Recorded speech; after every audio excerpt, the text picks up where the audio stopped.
अब अभी तो इस बात पे बात करते हैं कि एडिक्शन ट्रीटमेंट फेल क्यों होता है। मोस्टली आपने देखा कि जैसे हम एक डिजीज़ मॉडल फॉलो करते हैं और हम उसको कहते हैं कि ये क्रॉनिक डिजीज़ मॉडल है, और क्रॉनिक डिजीज़ मॉडल में सिर्फ एडिक्शन फॉल नहीं करता, हर वो इलनेस जो क्रॉनिसिटी रखती है उसके साथ रिलैप्स अटैच होता है, जिसका आप लिटरेचर में पढ़ते रहते हैं कि जैसे उसमें प्राइमरी है, उसमें प्रोफेशनल है, प्रोग्रेसिव है, या उसमें जो है वो potential fatal and so on, ये आप साथ देख लेते हैं। इसके साथ रिलैप्स क्यों अटैच होते हैं? एक तो यह कि क्रॉनिक इलनेसेस के साथ रिलैप्स इस वजह से भी अटैच है कि हमारा जहन समहाउ इस बात पे यकीन नहीं करता कि we are able to live without our addictions और विदाउट अवर क्रॉनिक इलनेस। मिसाल के तौर पे अगर आप डायबिटिक्स को देखते हैं, वो आज मानते हैं कि उनको डायबिटीज़ है, लेकिन वो शायद शाम तक नहीं मानते और फिर वो रिलैप्स की तरफ बढ़ते हैं, क्योंकि कुछ एक्सेप्टेबल चीज़ें हैं, जिसमें घर में डिशेस बननी है, घर में उन्होंने खाना पीना रखा है, तो वो जो खाना पीना चल रहा है उसमें वो बार बार रिलैप्स होते रहते हैं। लेकिन वही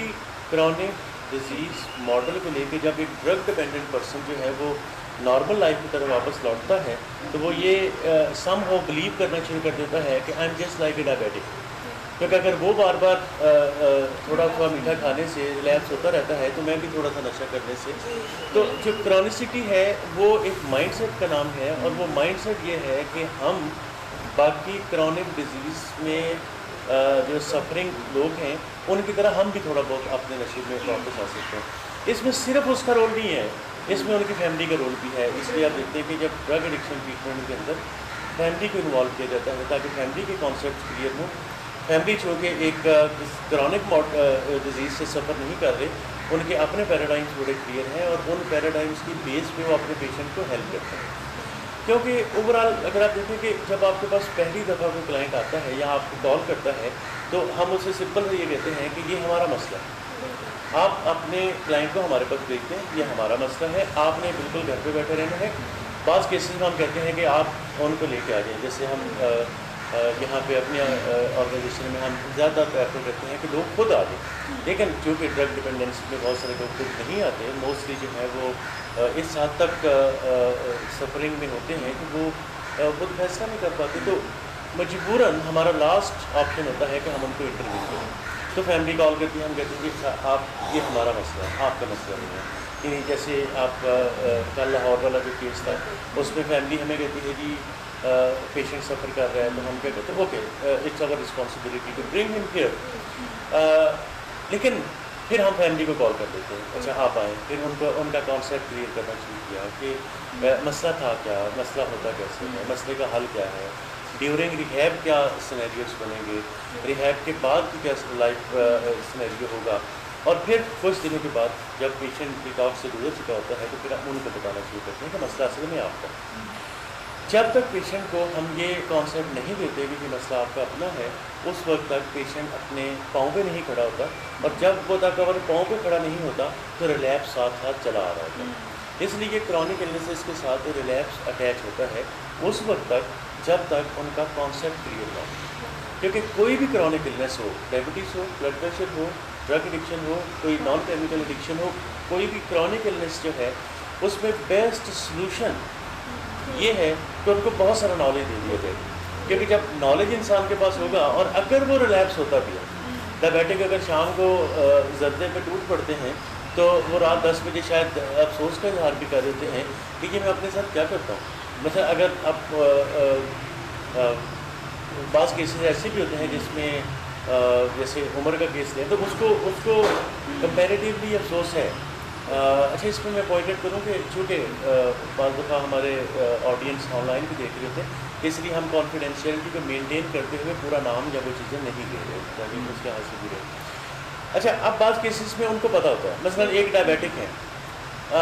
उन्होंने आला तालीम याफ्ता हैं, उनको लेट्स से कि वो डॉक्टर है और डायबिटिक भी हैं, उनको पता भी है कि मुझे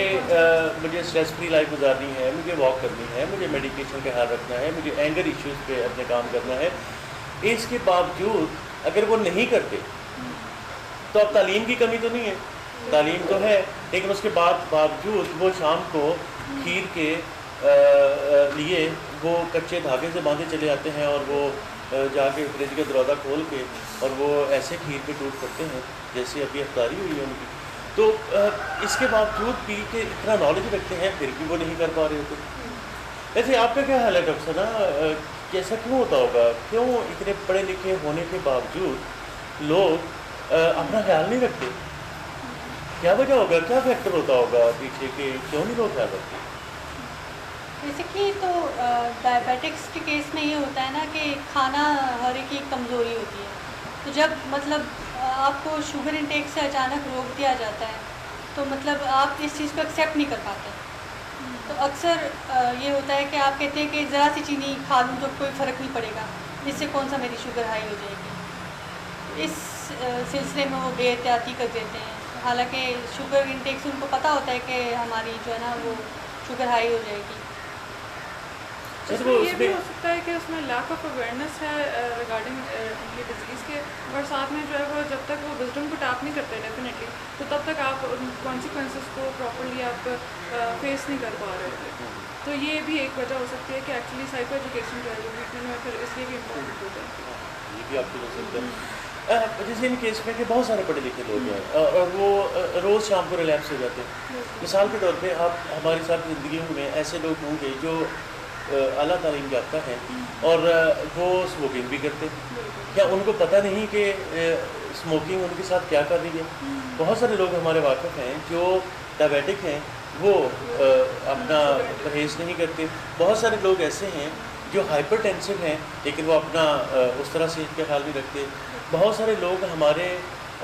जानने वाले होंगे जिनको पता है कि उन्होंने सुबह 9 बजे ऑफिस जाना है और उनके अंदर इतनी ताकत नहीं आती कि वो रात 2 बजे भी टीवी का बटन ऑफ कर सकें और रात 2 बजे तक वो मूवी को टीवी को प्रोग्राम देख रहे हैं और उन्हें सुबह ऑफिस जाना है, नींद उनकी पूरी नहीं होगी। तो इन सारा नॉलेज, तालीम, डिग्री रखने के बावजूद लोग अगर अपना ख्याल नहीं रखते